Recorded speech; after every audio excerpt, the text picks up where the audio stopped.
வணக்கம் உறவுகளே, நான் உங்கள் ஜீவனா. என்னோட சேனலுக்கு யாராச்சும் புதுசாக வந்திருந்தீங்கன்னா ஒரு லைக் அண்ட் சப்ஸ்கிரைப் பண்ணிடுங்க. இன்றைக்கி இந்த வீடியோவில் எதை பற்றி பார்க்க போகிறீங்கன்னா, ஒரு சூப்பரான முட்டை வடை தான் பார்க்க போகிறீங்க. அதுவும் அவிச்ச முட்டையை வச்சு இவ்வளவு சூப்பராக பண்ண முடியுமென்றதை நான் பண்ணியிருக்கேன். ஓகே உறவுகளே, நீங்களும் இதே போல் செஞ்சு சாப்பிட்டு பார்த்து எப்படி இருக்குன்னு சொல்லி கமெண்ட் பண்ணுங்கள். இப்போ வாங்க நம்ம வீடியோக்குள்ளே போகலாம். எவ்வளோ கிறிஸ்பியாக இருக்குன்னு சொல்லி பாருங்கள். இப்போ வாங்க வீடியோக்குள்ளே போகலாம்.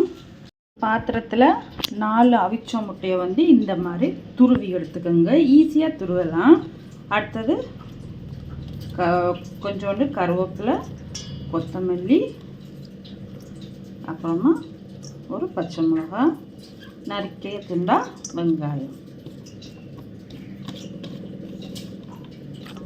டக்குன்னு அவிச்ச முட்டை இருந்துச்சா, ஸ்நாக்ஸ் எதுவும் பண்ண இல்லையா, தொட்டுக்கிறதுக்கு கூட மெயினாக நீங்கள் லெமன் சாதம் எல்லாம் தொட்டுக்கிறதுக்கு இந்த மாதிரி பண்ணி கொடுத்து பாருங்கள். ரொம்பவுமே விரும்பி பசங்க சாப்பிடுவாங்க. இப்போ அடுத்தது இதுக்கு தேவையான அளவு சால்ட்டு போட்டுக்கலாம்.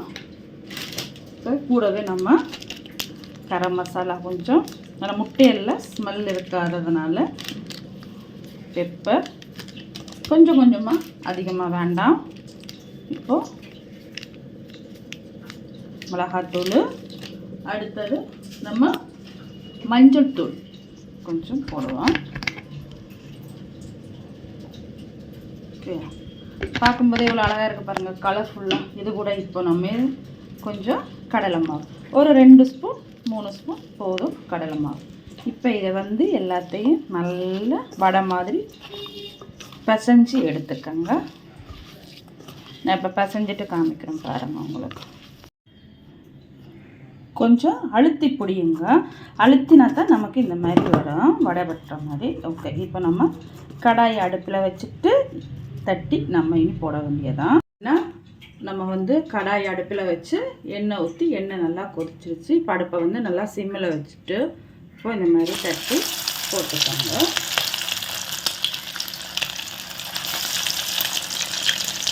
உடனே கரண்டி எல்லாம் வைக்க வேண்டாம், நல்லா வெந்ததுக்கப்புறமா வைக்கலாம். இப்போ பார்த்திங்கன்னா ஒரு சைடு நல்லா வெந்துருச்சு. இது ஆல்ரெடி முட்டை அண்டோடையாக கொஞ்சம் நுர வர நீங்கள் பார்த்து பொறுமையாக இது பண்ணணும். நம்ம திருப்பி போட்டுக்கலாம். வடையை 2 சைடும் நல்லா திருப்பி போட்டு, ஓகே, திருப்பி போட்டாச்சு. இப்போ இந்த வடையை இறக்கிடலாம். நல்லா எண்ணெயை வடிய வச்சுட்டு எடுத்துடுங்க.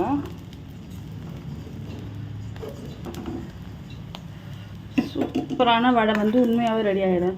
நம்ம உளுந்து கடலைப்பருப்பு அந்த மாதிரி பண்ணி கொடுக்காம முட்டையை வச்சு, முட்டை சாப்பிடாம நிறைய பசங்களுக்கு பிடிக்காமல் இருக்கும். அப்படியான பசங்களுக்கு இந்த மாதிரி பண்ணி கொடுத்து பாருங்கள், ரொம்பவுமே விரும்பி சாப்பிடுவாங்க. நான் இன்றைக்கி லெமன் ரைஸுக்கு தொட்டுக்கிறதுக்கு பண்ணியிருக்கேன்.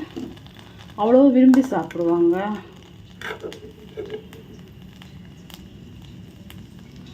ஓகே ஓகே உறவுகளே, முட்டை வடை ரெடி ஆயிடுச்சு.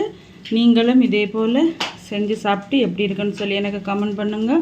இந்த வீடியோ உங்களுக்கு பிடிச்சிருந்தா லைக் பண்ணுங்கள், ஷேர் பண்ணுங்கள், கமெண்ட் பண்ணுங்கள். மறக்காமல் சப்ஸ்கிரைப் பண்ணி பெல் பட்டன் அழுத்தி விடுங்க. அப்போ தான் நான் போடுற வீடியோஸ் எல்லாம் உங்களுக்கு உடனே வரும் உறவுகளே. மீண்டும் உங்களை இன்னொரு வீடியோவில் சந்திக்கிறேன். நன்றி, வணக்கம்.